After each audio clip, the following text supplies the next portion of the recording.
What's the idea of leaving our newborn baby to my sister every day? I got a call from my husband while he was at work. I couldn't help but be surprised at the anger in his usually mild-mannered husband's voice. I quickly clarified the situation to clear up the misunderstanding. Huh? Our daughter is sleeping at home. Huh? My husband raised his voice in surprise.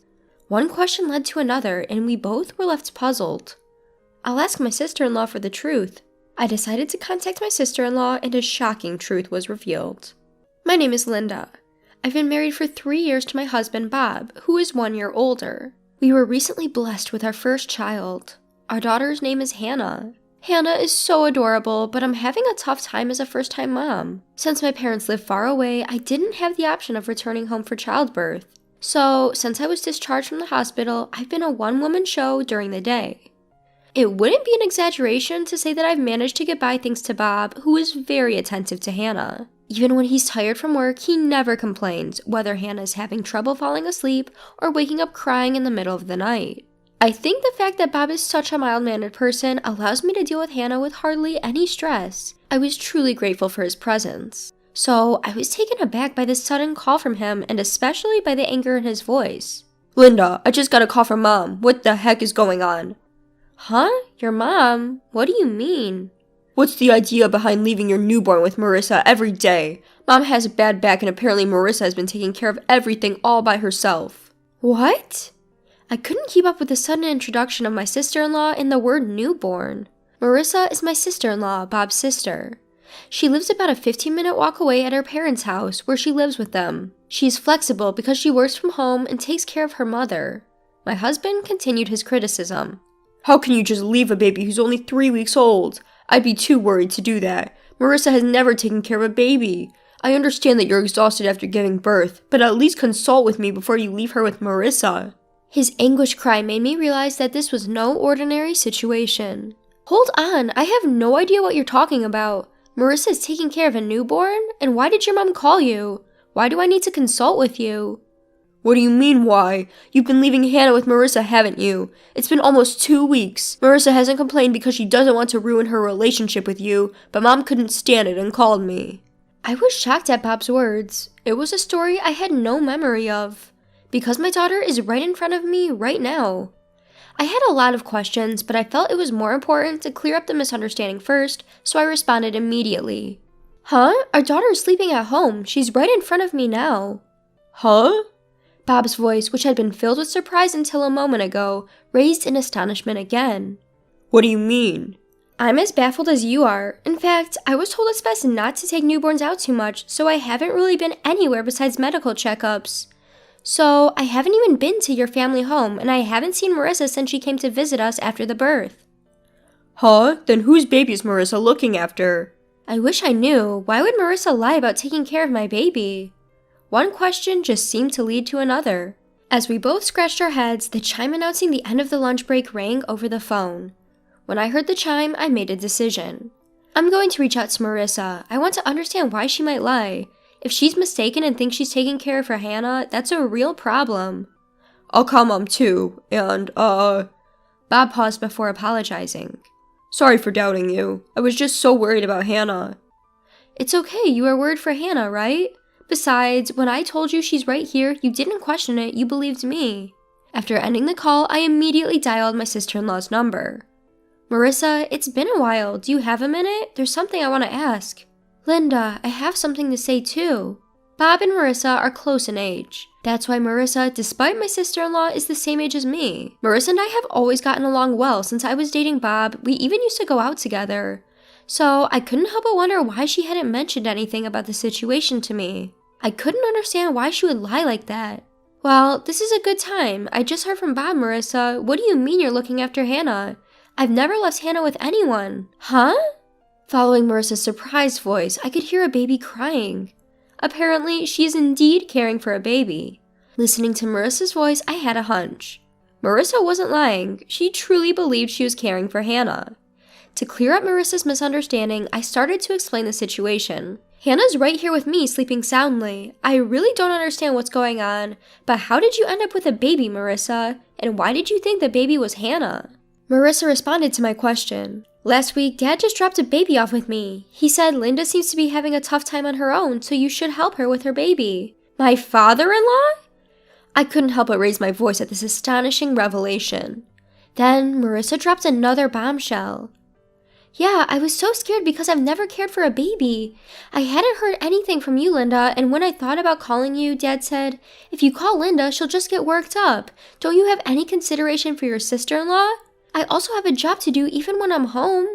It seemed that all of this started with my father-in-law's lie, but it wasn't clear who the child my sister-in-law was caring for was. I thought asking my father-in-law would clear things up, so I asked Marissa if he was home. However, it seems he's out right now. Lately, he comes back home in the late evening, picks up the child she's been looking after, saying he's going to return her to Linda, and then leaves again. And apparently, he comes back in about 20 to 30 minutes. Frustrated that my father-in-law was using me and my daughter to lie, I felt like confronting him directly. I get it, I'll need to talk with Bob, but we might come over tonight, I said and hung up the phone. I emailed my husband about what I heard from his sister. I think it's better to ask Dad directly, was the reply, so when Bob got home, we headed over to my in-laws. On the way, Bob shared the conversation he had with his mother. Mom was pretty upset too. To find out that the child she thought was her grandchild wasn't, that's a big shock, ain't it? I didn't think Hannah's first meeting with everyone would be like this. It's complicated. His mother had a bad back, so she hasn't met our daughter yet. I was hoping to introduce Hannah as soon as she was ready to go out after a month. But instead, I'm upset that we're having to introduce her during such a mess. When we arrived at my in-laws, my mother-in-law and sister-in-law were there, both looking bewildered. As we came in, Marissa opened her mouth. Bob, Linda, Dad said he was going to return the child we've been looking after, but he hasn't come back yet. I understand. Mom, despite the circumstances, this is our daughter, Hannah. Bob introduced our daughter, and I moved Hannah closer to my mother-in-law. Seeing Hannah, my mother-in-law's face softened. She's adorable. She looks just like Bob when he was born. I'm so glad to finally meet her. And Linda, you've done so well. I'm sorry you've been caught up in all this. It's okay. I'm just as confused as everyone else. As I said that, Marissa continued. I don't understand it either. Who is this child Dad has been looking after? I don't know why he's lying, and I've been working so hard thinking that child was Hannah. He should consider how I feel too. Like me, Marissa seemed frustrated with our father-in-law.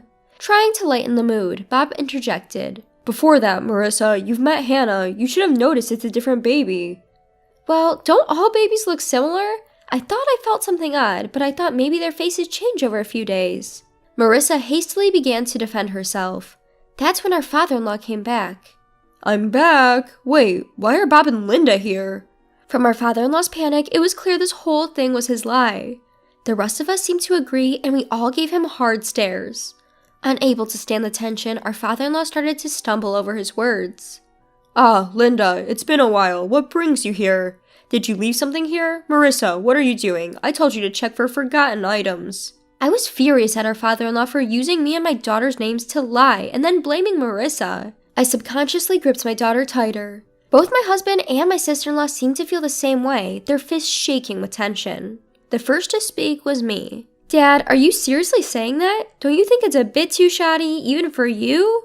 What do you mean? My father-in-law was taken aback by the anger in my voice. That's when my husband and sister-in-law joined in. Dad, explain yourself. Linda has never babysat Hannah. Why would you lie like that? There must be a reason for someone to babysit a stranger's newborn, right? That's right. You tricked me into babysitting. Who is that child? I'm scared even if it's my brother's child, let alone a stranger's. I won't do it again. Do you have any idea how much this has set back my work? With the two of them firing off at high speed, our father-in-law was at a loss for words. While the three of us were glaring at him, wanting to know the truth, my mother-in-law was different. She turned pale, muttering, "No way, you're not still involved with her." At my mother-in-law's words, my husband, sister-in-law, and I were stunned. My father-in-law was breaking out in a cold sweat. What do you mean? Even now, he was trying to play dumb, but my usually gentle husband had had enough. Dad, cut the crap. You've been playing dumb this whole time. You think you can get away with this? We know you've been lying about everything. Just tell the truth. Wait, Bob, calm down.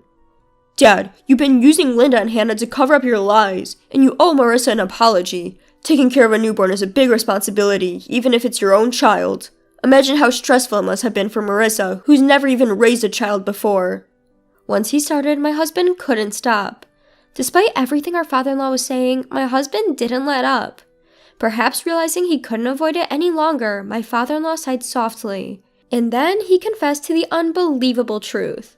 That child is mine. At our father-in-law's words, my husband lost all of his momentum, his mouth hanging open in shock. Marissa and I were also stunned into silence. The one who broke the silence was my mother-in-law. Her voice was trembling and her eyes were wet. I knew it, you're still involved with her. I was a fool to forgive you back then. Back then? My husband asked, confused. In response to his question, our father-in-law's face turned even paler. Ignoring him, my mother-in-law started explaining. He had an affair. It was around the time you two were getting married, so about 3 years ago? He promised me he would never do it again, so I forgave him. But now, that's why I thought Hannah looked a bit like Bob. She's his blood after all. I thought she was my real grandchild. Unable to hold back any longer, my mother-in-law started to cry. Seeing her like this, I could feel my anger towards my father-in-law rising. My husband regained his momentum and started to lash out at our father-in-law. You're the worst, Dad. You didn't just lie to us, you betrayed Mom twice. How could you do such a thing? I can't believe that a person like you is our father. Bob's shout was followed by Marissa. What do you mean by my child? Are you kidding me? You had a child with your mistress and left it with me? I can't believe it. How can you calmly do such a thing? It's too disgusting. I don't want to see your face ever again. Despite the harsh words from his own children, father-in-law just chuckled and said, Calm down. There's nothing we can do about what's already happened. The mistress didn't want to marry me or anything like that. She just didn't have any money, so she had to work. In the meantime, I had to take care of the child. I couldn't bear the sight of my father-in-law laughing and saying these words. Stop it, you worthless man. What you did isn't a laughing matter. A person has been born. Do you understand the gravity of that at your age? When I, who had been silent all along, raised my voice, my father-in-law seemed to lose his footing and fell on his rear end right there, but no one offered to help. Instead, Bob and Marissa started hurling insults. You shitty old man, you're no longer our father. I can't stand you physically. I don't want to see your face ever again. Even when confronted by their words, my father-in-law still tried to brush it off, saying, Don't say things like that. Seeing this, my mother-in-law sighed dramatically and glared at my father-in-law. I don't have the confidence to keep up with someone like you anymore. Let's get divorced. Wait, didn't you forgive me last time? My father-in-law's artificial smile faded and his face sagged with wrinkles. The careless demeanor from earlier disappeared and he suddenly became serious. Sure, I made a mistake by cheating, but if letting off steam outside makes our home peaceful, isn't that a good thing? Besides, how are you going to survive without me? You've always been a housewife. You probably don't have any money, right? As my father-in-law clung to my mother-in-law's feet and said this, I watched him with cold eyes. When I glanced over, my husband and sister-in-law were also giving my father-in-law the same look. Everyone in the room was fed up with my father-in-law. My sister-in-law shouted out with anger. I'll take care of Mom, so we'll be fine without you. How are you planning to live? You've always relied on Mom for everything from meals to laundry. Are you sure you'll be okay on your own now? Marissa's words clearly upset my father-in-law. He looked at my mother-in-law with pleading eyes. You wouldn't abandon me, would you? We've been together for decades. You can't imagine life without me, can you? However, my father-in-law's hopes were quickly dashed. My mother-in-law shook off his arm that was clinging to her leg. Stop joking. How much do you need to belittle people to be satisfied? Who do you think wants to be with a cheater? I'm going to divorce you right now. If you like her so much, why don't you go be with your mistress? What? Wait, let's talk. We can work it out. That woman was just a fling. The only one I love is you. My father-in-law, clinging to my mother-in-law, is once again the target of my sister-in-law's angry voice. Enough! Talking to someone who has no intention of reflecting on their actions is pointless. We're leaving this place soon. Of course, Mom is coming with us. Until we're gone, Dad, you better not come home. I never want to see your face again. Now scram! With that, Marissa tries to forcefully usher my father-in-law outside. Even then, my father-in-law didn't budge, so ultimately, Bob had to physically drag him out. Please wait. Give me another chance. Just one more. My father-in-law was shouting this until the end, but no one paid any attention. Afterwards, as Marissa had predicted, my father-in-law's life became a mess, unable to do even basic chores. Unable to endure living in his increasingly cluttered and dirty house, he tried to rely on his mistress, but it seemed she turned him away at the door. The mistress apparently has no intention of marrying my father-in-law either. Since there was no one left to look after the children, the mistress became unable to go to work, and with no income, she started demanding that my father-in-law compensate for the alimony. Currently, they are even going to court to dispute matters such as child support. Meanwhile, my sister-in-law and mother-in-law moved to an apartment not far from our house. As more than a month has passed since the birth, I've started visiting them with Hannah more frequently. I've continued my friendly relationship with Marissa as if nothing has changed, and my relationship with my mother-in-law is also good. From now on, I plan to do my best to raise my daughter with the help of my husband, my sister-in-law, and my mother-in-law.